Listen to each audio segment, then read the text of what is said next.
اللہ رب العزت نے یہ زمین و آسمان کا نظام انسان کے لیے تخلیق فرمایا ہے،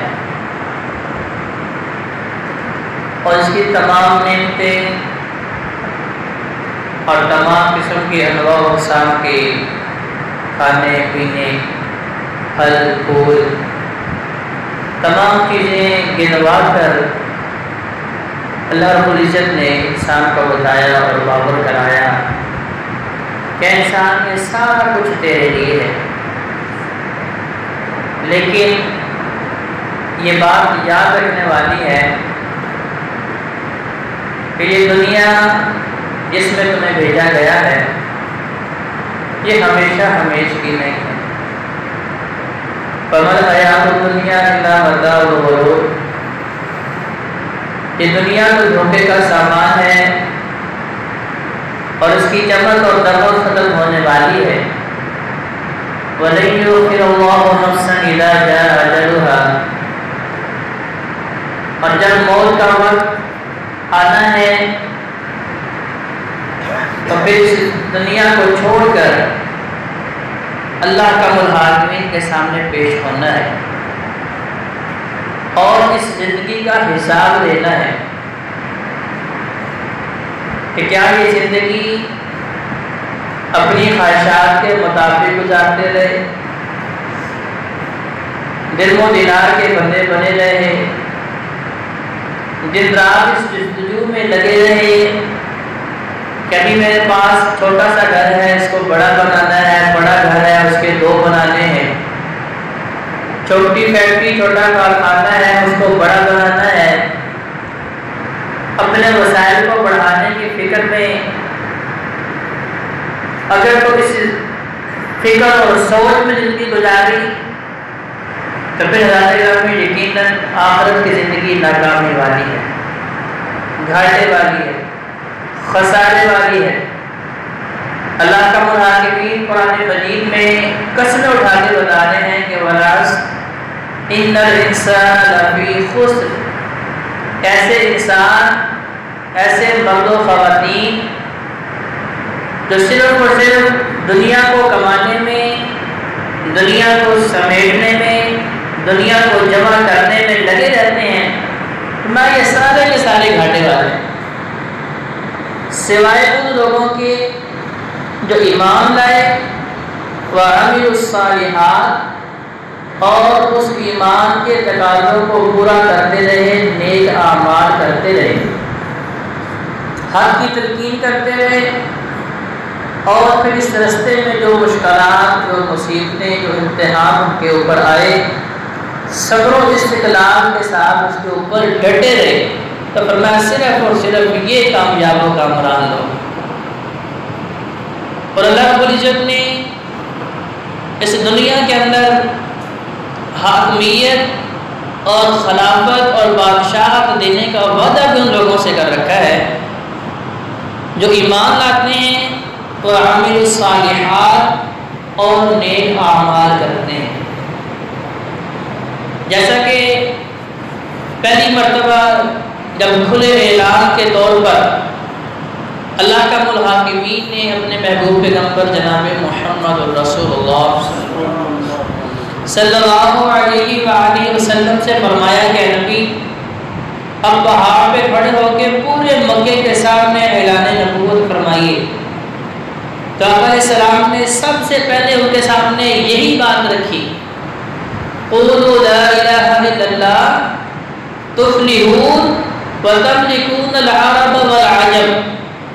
سب سے پہلے آغاز اسی بات سے کیا کہ اگر تم چاہتے ہو دنیا کی خلافت ملے، دنیا کی حاکمیت ملے، دنیا کی بادشاہت ملے، لوگ تمہارے زیر اثر اور زیر نگوں رہیں، تمہارے ماتحت رہیں، تمہیں بادشاہت ملے، تو فرمایا قولوا لا الہ الا اللہ، لا الہ الا اللہ کا اقرار کرو اور اس کے تقاضوں کو پورا کرو، تو اللہ کا وعدہ ہے کہ عرب و عجم کی حاکمیت تمہارے قدموں کے نیچے رکھ دے۔ اور حضرات گرامی، تاریخ انسانی نے اس بات کا تجربہ بھی کیا ہے کہ دیکھیں اللہ کے نبی اپنے 400 صحابہ کو لے کے جب مکہ سے ہجرت کر کے مدینہ میں گئے ہیں تو بڑی قسم پرسی کے حالات تھے، بڑی پریشانی کی کیفیت تھی، لٹے پٹے، نہ رہنے کے لیے گھر ہے، نہ کھانے کے لیے خوراک ہے، نہ زیادہ لباس پاس موجود ہیں، انتہائی سنگین حالات کے اندر آقا علیہ السلام ہجرت کر کے اپنے صحابہ کو اور صحابیات کو لے کے مدینہ الرسول میں آتے ہیں، مدینہ طیبہ میں آتے ہیں، اور پھر 10 سالوں کے اندر ہی اللہ کا الحاکمین نے اس کلمہ طیبہ کی برکت سے، اس ایمان کی دولت سے پھر حالات کو بدلنا شروع کیا، اور تھوڑے عرصے کے اندر ہی اللہ کا الحاکمین نے مال جو ہے مسلمانوں کے اوپر نچھاور کرنا شروع کر دیا، اور کیسر و کسرا جیسے سپر پاور طاقتیں بھی اسلام کے زیر اثر آ گئی، اور عہد فاروقی کے اندر کیسر و کسرا کے سارے خزانے بیت المال کے اندر جمع ہو گئے۔ یہ اللہ کا وعدہ ہے، وعد اللہ الذین آمنوا وعملوا الصالحات، سورہ نور آیت نمبر 55 اللہ وعدہ کر رہے ہیں۔ ذات گرامی کون وعدہ کر رہے ہیں؟ آج ہمارے ساتھ تو ہمارے محلے کا بڑا بڑا وعدہ کر لے، کام کرے یا نہ کرے تسلی ہو جاتی ہے، یا اس نے حامی بھر لی ہے، اس نے وعدہ کر لیا، اب میرے لیے آسانی ہو جائے۔ لیکن ذرا یہ سوچیے کہ خالق کائنات، مالک کائنات، اس زمین و آسمان کو پیدا کرنے والا اور اس نظام کو چلانے والا، جس کے قبضہ قدرت میں میری زندگی اور موت ہے، وہ مجھ سے وعدہ کر رہا ہے، وعد اللہ الذین آمنوا وعملوا الصالحات، لوگوں کے سامنے یہ بات، یہ رسول پیش کر رہا ہے، کیا لوگوں 2 کام تم نے کرنے ہیں، یستخلفنہم فی الارض، میں تمہیں زمین کا بادشاہ بنا دوں گا جس طرح تم سے پہلے لوگوں کو بنایا تھا۔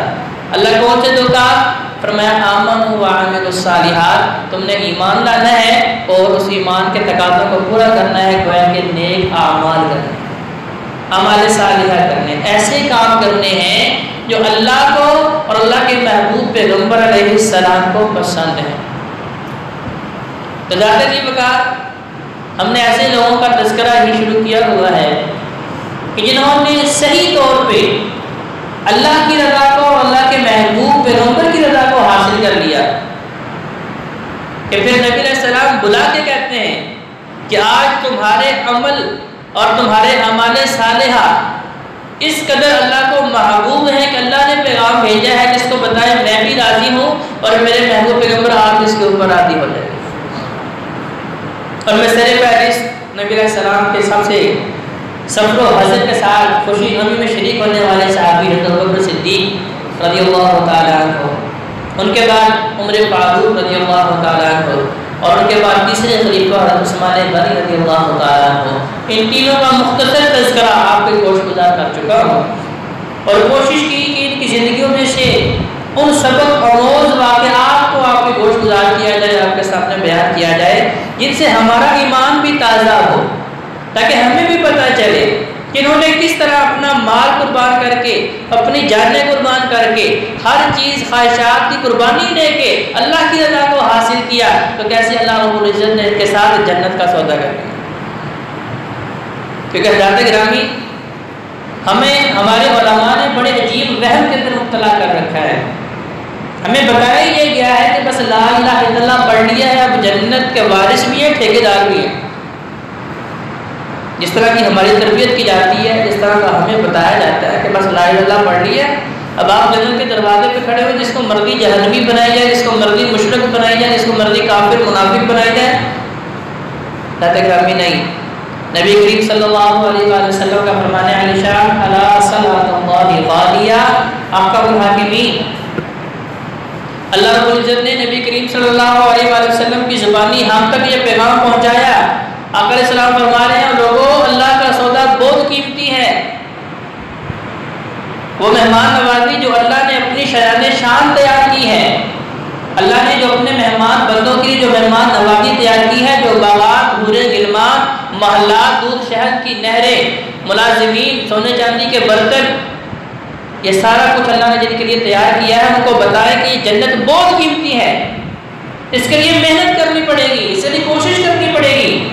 اور وہ کوشش اس رستے کی کوشش ہے جسے نبی کریم صلی اللہ علیہ وسلم نے فرمایا کہ ھذا صراطی مستقیم، یہ میرا سیدھا رستہ ہے۔ جیسا کہ آج اگر کسی کے سامنے یہ دعوت پیش کی جاتی ہے، کسی کو بتایا جاتا ہے کہ صراط مستقیم پہ چلے، تو آگے سے گزر یہ سننے میں ملتا ہے کہ اب تو دیکھیں 72-73 فرقے ہو چکے ہیں، ٹولیاں جماعتیں بن چکی ہیں، اپنے اپنے مزاج اور اپنے اپنے جو ہے وہ مسلک اور منہج بن چکے ہیں، تو کریں کیا؟ جاتے کہ ہمیں ہر چیز کا حل اللہ رب العالمین نے محبوب پیغمبر کی صورت میں، ان کی سیرت میں ہمیں دے دیا ہے۔ اسی لیے تو فرمایا گیا لقد کان لکم فی رسول اللہ اسوۃ حسنہ، اور بھائی اپنے خوشی کے معاملات آقا کی سیرت سے دیکھو، اپنی غمی کے معاملات میرے نبی کی سیرت سے دیکھو، صبر و حضر دیکھنا ہے، لیل و نہار دیکھنا ہے، نماز روزہ دیکھنا ہے، عبادات دیکھنی ہے، سارے کے سارے معاملات محبوب پیغمبر کی سیرت سے ملیں گے۔ اور آقا علیہ السلام فرما رہے ہیں میرے صحابہ ترکت فیکم امرین لن تضلوا ما تمسکتم بہما کتاب اللہ و سنتی۔ اے میرے صحابہ جب پر فتن دور ہوگا، جب ہر بندہ اپنے مسئلہ کی بات کرے گا اور یہ دعویٰ کرے گا کہ میں ہی صحیح ہوں، نجات والی بات میری ہے، نجات والا فرقہ میرا ہی ہے، باقی سارے جہنمی ہیں، اس وقت اگر تم نے حق کو پہچاننا ہے، حق کی تلاش کرنی ہے، تو تمہارے سامنے دو چیزیں، ایک کتاب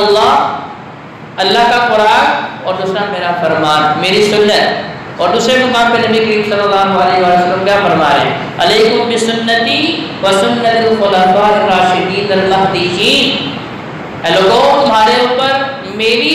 اور میرے خلفاء راشدین کی، چاروں خلفاء کی سنت جو ہے وہ پکڑنا تمہارے اوپر لازم ہے۔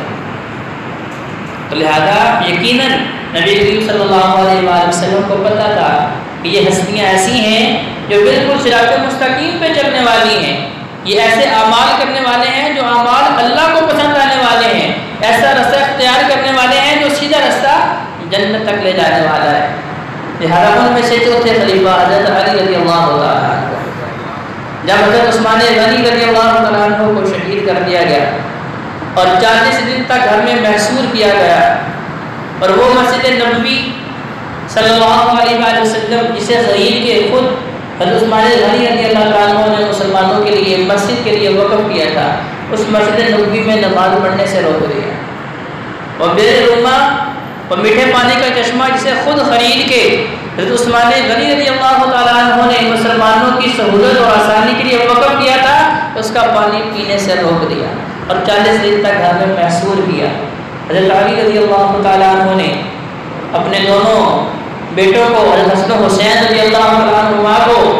حضرت عثمان غنی کی حفاظت کے لیے ان کے پاس جو ہے مقرر کیا۔ بہت سے صحابہ کرام دن رات پہرا دے رہے ہیں، حفاظت کر رہے ہیں، لیکن باقیوں کی تعداد اتنی زیادہ اور ان کی بغاوت اس حد تک تھی کہ وہ اپنے اس معاملے سے باز نہ آئے، اور بالآخر حضرت عثمان غنی رضی اللہ تعالیٰ عنہ کو ذو الحج کے مہینے میں شہید کر دیا۔ اور ان کے بعد مسند خلافت کے لیے سب سے موزوں اور مناسب بغیر کسی اختلاف کے سب مسلمانوں کے اتفاق رائے کے ساتھ حضرت علی المرتضیٰ شیر خدا رضی اللہ تعالیٰ عنہ کو جو ہے مسند خلافت کے اوپر بٹھایا گیا۔ تو تھوڑے سے ان کے حالات زندگی کے اوپر نظر ڈالتے ہیں کہ ان کا زیادہ وقت ابتدا سے ہی نبی کریم صلی اللہ علیہ وسلم کے ساتھ گزرا ہے۔ کہ آقا علیہ السلام کیونکہ جلدی پیدا ہوئے، والدہ کا بھی جلدی انتقال ہوا، پرورش کے لیے دادا کے سپرد ہوئے، ان کا بھی انتقال ہوا، پھر چچا کے پاس، اور حضرت علی رضی اللہ عنہ اسی چچا کے بیٹے ہیں۔ تو گویا کہ نبی کریم صلی اللہ علیہ وسلم کا قلبی میدان اس گھرانے کے ساتھ شروع کے ساتھ ہی تھا، اور حضرت ابو طالب نبی کریم صلی اللہ علیہ وسلم کے لیے بہترین دھارس تھے۔ شیب ابی طالب میں جب 3 سال تک مکہ میں مشرکین مکہ نے مسلمانوں کو محصور کر دیا اور سوشل بائیکاٹ کر دیا، میل ملاپ ختم کر دیا، اور سختی سے یہ اعلان کیا کہ ان کو کوئی کھانے کو پینے کو ان تک کوئی پتہ پہنچائے گا نہیں، تو وہاں ابو طالب نے بھی ساتھ وہ 3 سال تک صعوبت برداشت کی، اسلام تو قبول نہیں کیا، باوجود اس کے کہ نبی کریم صلی اللہ علیہ وسلم کی انتہائی دلی خواہش تھی کہ چچا اسلام قبول کر لے، جو کہ صرف زبان سے اقرار تک کی بات ہے، ان کا دل تو تصدیق کرتا ہے، کہتے ہیں بھتیجے تو ٹھیک ہے اور ہر لحاظ سے مالی تعاون بھی کر رہے ہیں، جسمانی تعاون بھی کر رہے ہیں، اور جب تک وہ زندہ تھے کسی مشرک کو یہ جسارت نہیں تھی کہ نبی کریم صلی اللہ علیہ وسلم کے اوپر ہاتھ دراز کرے۔ لیکن حضرت گرامی، دولت ایمان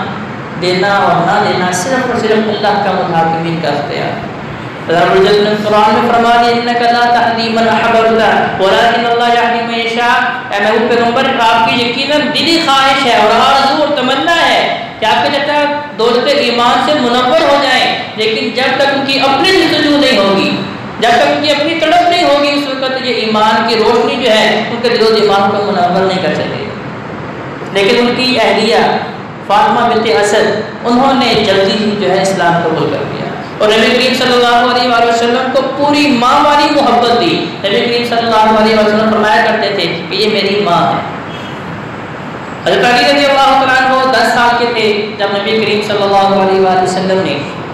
اعلان نبوت فرمایا، اور بچوں میں سب سے پہلے انہوں نے ہی کہ اسلام کی روشنی کو اپنی آغوش کے اندر جو ہے وہ ڈالا۔ ایک دن گھر میں نماز پڑھ رہے تھے تو والد نے پوچھا علی کیا کر رہے ہو؟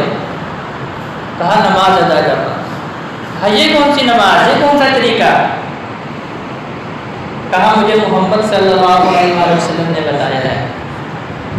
ساری تفصیل مکمل تفصیل بتائی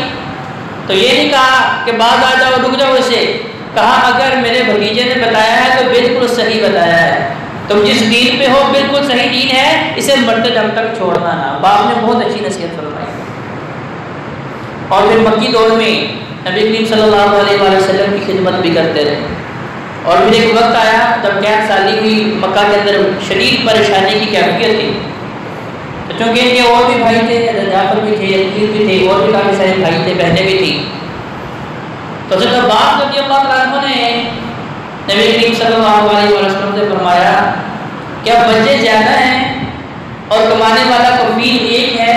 تو بڑے پریشان کن حالات ہیں، کیوں نہ ایسا کریں کہ ایک کی ذمہ داری آپ لے لیں اور ایک کی ذمہ داری میں لے لیتا ہوں۔ تو نبی کریم صلی اللہ علیہ وسلم نے